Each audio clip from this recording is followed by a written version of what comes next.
10 years ago, in a galaxy very, very near, George Lucas imagined a world no one else had ever seen. When he placed it on screen in Star Wars in 1977, he asked us to see it through the eyes of a restless and idealistic young man, Luke Skywalker.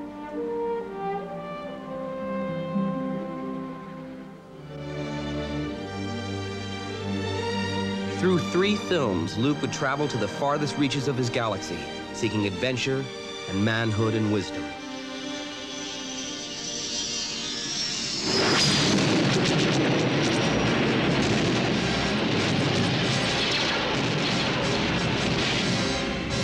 It would be a perilous journey, for this was a universe in turmoil, with the forces of light and darkness locked in mortal combat.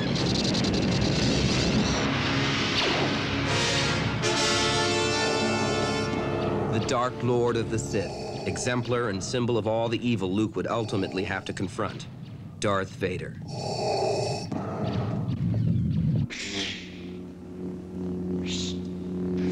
On his long journey to that final confrontation, Luke would take strength and wisdom from a gentle, perfect knight. Remember, a Jedi can feel the Force flowing through him. And take knowledge from astounding sources. Do or do not. There is no try.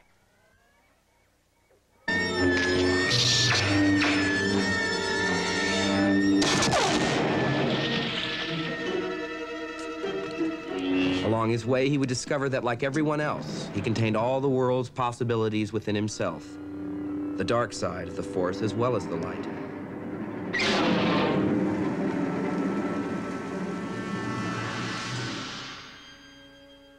There was a bold and beautiful princess at the center of his universe.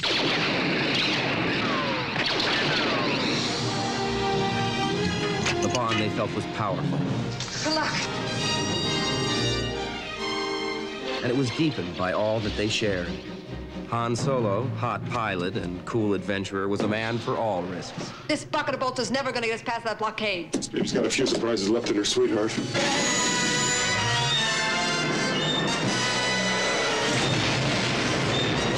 Sir, the possibility of successfully navigating an asteroid field is approximately 3,720 to 1. Never tell me the odds. Lando Calrissian, that charming rogue, joined the Brotherhood of the Brave in The Empire Strikes Back. Their allies came in many strange shapes and sizes, and sustained them in every climate, even against impossible odds. But finally, a man must confront his destiny alone. Break me down with all of your hatred, and your journey towards the dark side will be complete. In Return of the Jedi, Luke would reach the heart of darkness and its terrible temptations. The vision was unprecedented. So was the task of placing it on film. This is the saga behind the saga.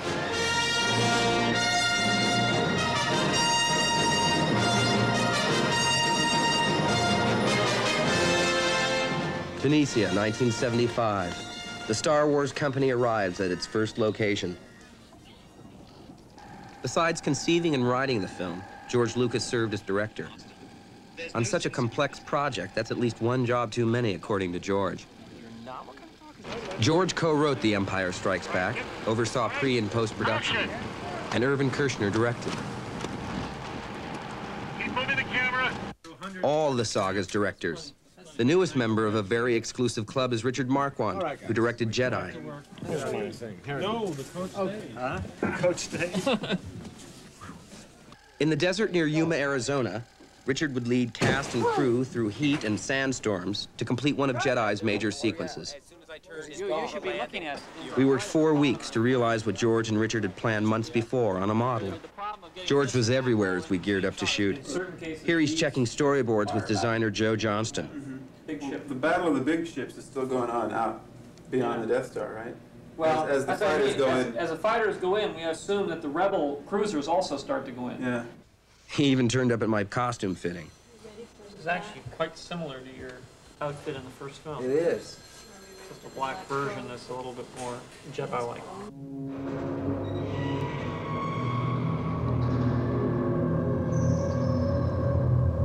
Jedi was more than a saga's climax. It offered George a chance few filmmakers get. The opportunity to improve on ideas, settings, and characters he had introduced in his earlier works.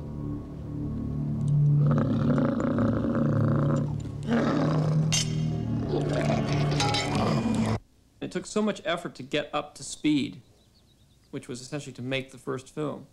And I'd created this great world, but I didn't have the fun of being able to run around in it. Now that I knew the world and I could see it, and it was a real thing, it brings up all kinds of ideas of things, and funny moments, and adventures that you could have in that environment that you've created.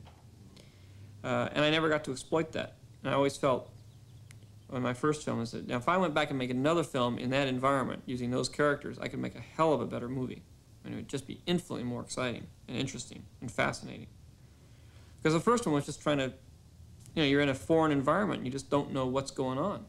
And it's the same for the author as it is for the audience.